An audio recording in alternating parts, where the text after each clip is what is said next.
सुभद्रा योजना को नहीं आसिला एक बहुत ही बड़ अपडेट पूर्वर ऑलरेडी अपडेट आसी सारी जहाँकि सुभद्रा योजनार एसओपी अगस्ट 15 तारिख में आसबार वर्तमान पर्यंत सुभद्रा योजनार एसओपी आसीपारि ना तो एबे पुणी आउ गोटे नुआ डेट सामना को आसी जहाँकि केबे आसवाक जाऊँगी सुभद्रा योजनार एसओपी एबे सुभद्रा योजना नहीं गोटे बड़ अपडेट आसी सबकि इनफर्मेशन आज वीडियो आप पाई जाइए। जय जगन्नाथ मुझे बास स्वागत करुच्ची एक नुआ वीडियो को वीडियोटी पसंद लगे वीडियो को निहाती लाइक करेंगे चैनल को नुआ आसते एवं चैनल को सब्सक्राइब करी पाखर बेल आइकन टिपी ऑल सिलेक्ट करने को जमार भी भूलिबे नहीं। एपरी आप जानी बीजेपी सरकार इलेक्शन पूर्व घोषणा करथिला जे जदि बीजेपी सरकार जीतुची तेबे महिला मानक 50,000 टका भाउचर दिया जिवो आ एही योजना नाम दिया जाइतला सुभद्रा योजना।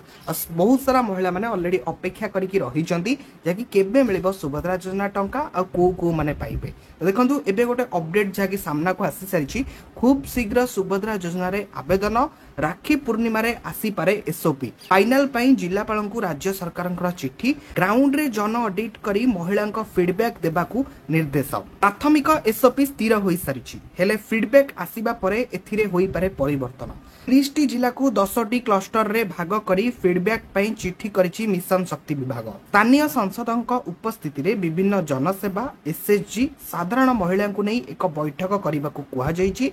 एही बैठक रे योजनार एसओपी कौन हेबो कौन योग्यता रहिबा आवश्यक केउं वर्ग को गुरुत्व देबा दरकार आवेदन प्रक्रिया केमिति हेबा आवश्यक से नहीं आलोचना करी खूब शीघ्र रिपोर्ट देबा को कहुई। अन्यपटे ग्राउंड रे सुभद्रा योजना को नहीं एबे चलीथिबा चर्चा को गुजब बोली कहिसंती उपमुख्यमंत्री प्रभाती परिडा। महिला फीडबैक अनुसार एसओपी रे परिवर्तन करी रूपरेखा चूड़ांत हेबो बोली से सूचना दैछंती। तेबे पूर्वरु अगस्ट 15 तारिख सुधा एसओपी फाइनल हबा को स्थिर करा जाइथिबा बेले किंतु एथिरे टिके विलंब होईछि।